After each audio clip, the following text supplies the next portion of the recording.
Well, there's some days where I don't post anything. I don't go online. I'm like, you know what? I don't want to share anything and have that perception come in. You know what I mean? Like, if you look at like the analytics on a tweet, it's so fucking freaky. It's like this tweet apparently reached like 10,000, 15,000, 20,000, whatever people.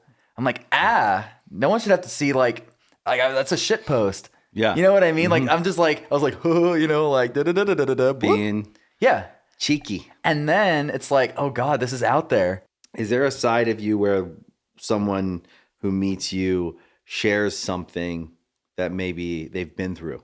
Yes. And something that's painful? Yes. They're sharing that your music has helped them through that? Yes. Every day. And sometimes on tour, it gets really heavy.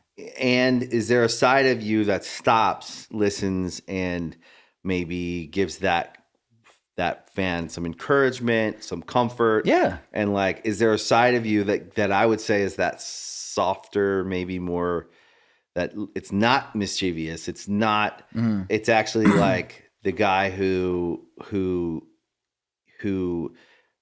you know, I think probably the Awsten, maybe someone in a relationship with you who gets to see, right? Yeah. I've gotten to see it, so that's why I know it exists.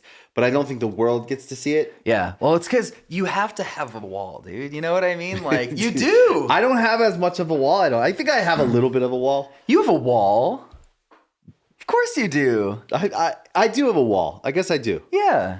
But I share. I share pretty. Well, yeah. I mean, and that's the thing is I also share. You know what I mean? Like, I mean, not everything. There's like pieces that I like to compartmentalize a bit and like keep separate. But so where I'm going is like, I actually think that who you are to the world is who you are. I don't think that should change. I think it's interesting to think about the kid somewhere out there that has gone through a lot. Well, dude, and that's the thing is sometimes, at meet and greet, if we are like talking or like meeting after a show or whatever, and you know, something is brought up, then like they're not getting like they're not getting like, they're not going to get like a fuck around answer. Like there's obviously like, I'm a genuine person. The guys are genuine people. Yeah. We'll like talk about you guys care deeply. And sometimes I'll, you know, like I don't, because I don't reply to like everything that I see, but I'll get messages that something will strike you. Yeah, and I'll be like, fuck. And like sometimes I do reach out. I'm like, yo, thank you so much for sending this. Like, I hope things get better. Like, you know, but it's also, like I said, I mean, there are times I go to therapy like multiple times a week. There are certain times where it's like, you don't have that much to offer. Well, yeah, other than the truth of the matter is that as artists, the only way we can actually help people is making art. Yeah. But then if you get that opportunity where someone can meet you, like it's happened to me a million times, and they tell you their story. They share with you, and you can just tell them, keep going. Yeah. Hey, I'm sorry. You know, dude, you can give them a hug. You can tell them how much that means to you. Yeah. You can tell them, you know, those moments. I actually those were always some of my favorite moments when I was out there doing it. When I was out there meeting people all the time, and I was playing shows all the time. It was those moments where I could tell they were going through it or they'd been through it. Yeah. And I had as well.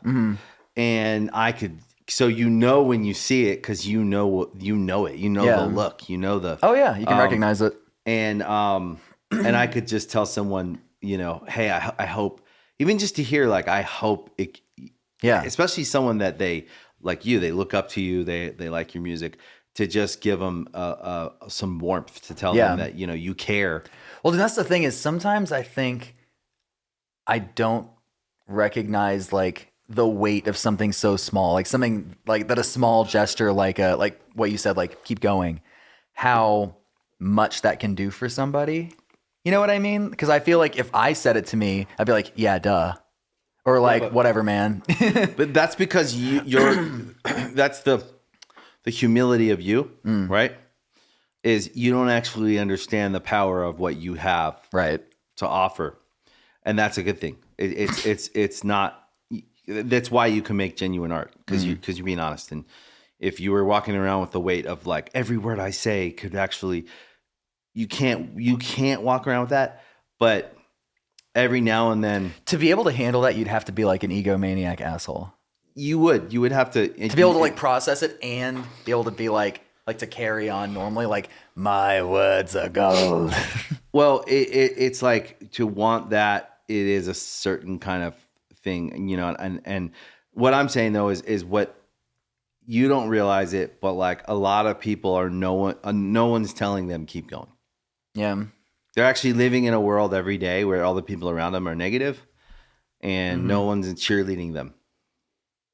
Yeah. We just live in a different environment because we chose to be in this environment. Right. We left the environment we were in to be in this environment. Right. And now we're in an environment where we're probably surrounded by much more positive than negative because we chose to be here. So I think that people that would move from what you could say is a negative environment to a more positive environment, and then they continue to move towards that more positive environment is the natural.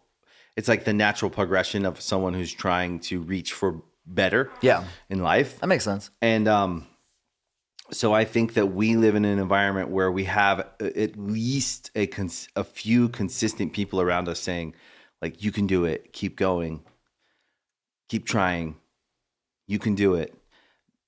That's, to me, actually the most important thing that human beings can get is support, cheerleading. And then the rest you figure out as you go. Of course, there's so many different, like, philosophically, there's a lot of things we could talk about that, like all the different the different ways we grow. But the main through line for me with I think with success, as far as your environment goes and the people you're around, is positive reinforcement, cheerleading versus negative, toxic, right, all that stuff. Well, dude, I think all those things make those people feel worse. They might not know it yet, but like when those people like engage in that kind of thing, it kind of like subconsciously creates like more anxiety or more of like a defense thing. It makes them go more inward as opposed to, I guess. But when they get to meet someone that they listen to every day and they love, and he says like something positive, they take that. That's actually like maybe even more impactful than the people around them in their kind of local environment. Yeah. I think that like that is interesting. I just think it's the side of you that stops it, because I know it happens when someone comes to, whether it's a meet and greet or outside of a show or on the, you're at Starbucks and someone sees you and goes, "Hey, I love your band." Yeah. And this song in particular helped me because I went through this, blah, blah, blah. Actually, that did happen at a coffee spot like a week ago. Of course. Somebody was like, I listened to 21 Questions like 30 times like in the last couple days. I'm like, I am so sorry for whatever you're going through. Yeah. I hope that gets better, man. Yeah.